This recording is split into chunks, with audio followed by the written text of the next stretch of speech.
Not gonna lie, the news are hot today. Hello everyone and welcome to Newston. I'm your host Haris, and today we got some juicy juice. Let's get started. Alright, I'm liking this. Some budget Intel Alder Lake processors are now coming. It seems like Intel's Alder Lake non-K series CPUs could start as low as $120.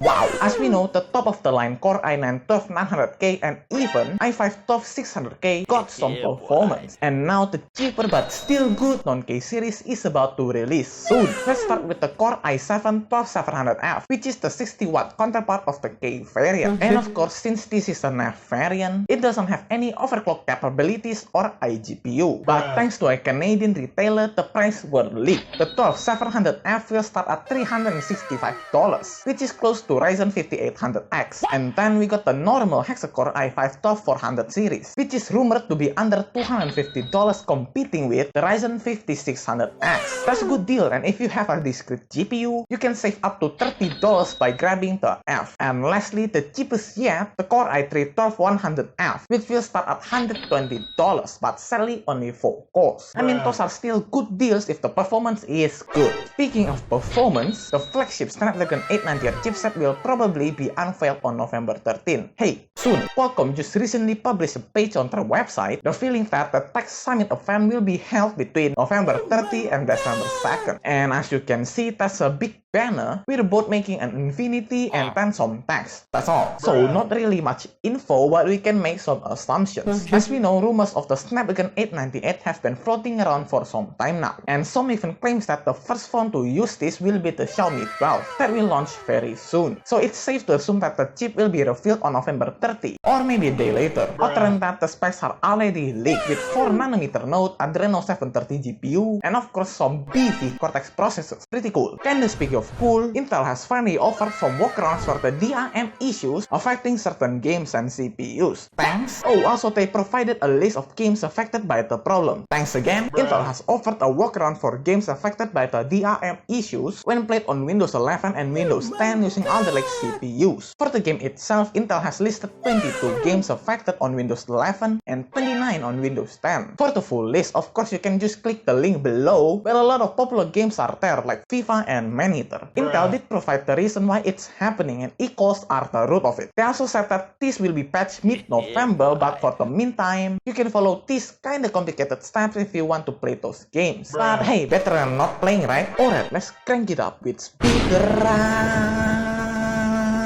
And speaking of speed, Google has lied about the Pixel 6 Pro where it doesn't actually charge at 30 watt. What? Google Pixel 6 Pro is advertised to charge about 50% in half an hour, and it is correct. However, something's off here because it's still very slow to charge to full. As Android Authority, when diving and did some lab tests, that the phone is not even charging at 30 watt, but it's charging at 22 watt with an average of 13 watt. I don't really get it, but maybe it's for thermal issues. Speaking of heat, CPU Z developer just absolutely debunked the Gigabyte's 8 GHz world record. Because Twitter user DocTB, who developed the CPU Z validator, has now debunked the world record. The developer believes that the Intel Core i9 12900K likely didn't hit 8 GHz at all. According to the developer, the team started to see fake overclock spanning from 8 to 12 GHz on early Alder Lake samples, and it seems to be a bug. Sorry guys, it's all a lie. But hopefully this is not, as Realme's first phone with the under-display camera just allegedly shows up in a patent document. Of course, as we know by now, every smartphone maker is making their own under-display tech, and that's no exception for Realme. Their VP even showed the prototype back in September, and now there's a patent document showing that. However, just like any patent design, it's not 100% confirmed just like that. However, this seems confirmed as WhatsApp may be working on a communities feature, which could give admins the ability to create separate groups within a larger community. Evidence have been popping up that the communities feature is coming. WhatsApp Beta Info has shared that these appear to give group admins more power over groups, including the ability to create groups within groups. Pretty cool. And And this is cool too, as Call of Duty Vanguard has survived the beloved and still not there press F to pay respect meme. As we know, this meme originated back in 2014 from the game Advanced Warfare. And now they did it again, but as an achievement. In order to get it, you'll need to oof yourself with your own grenade. And voila!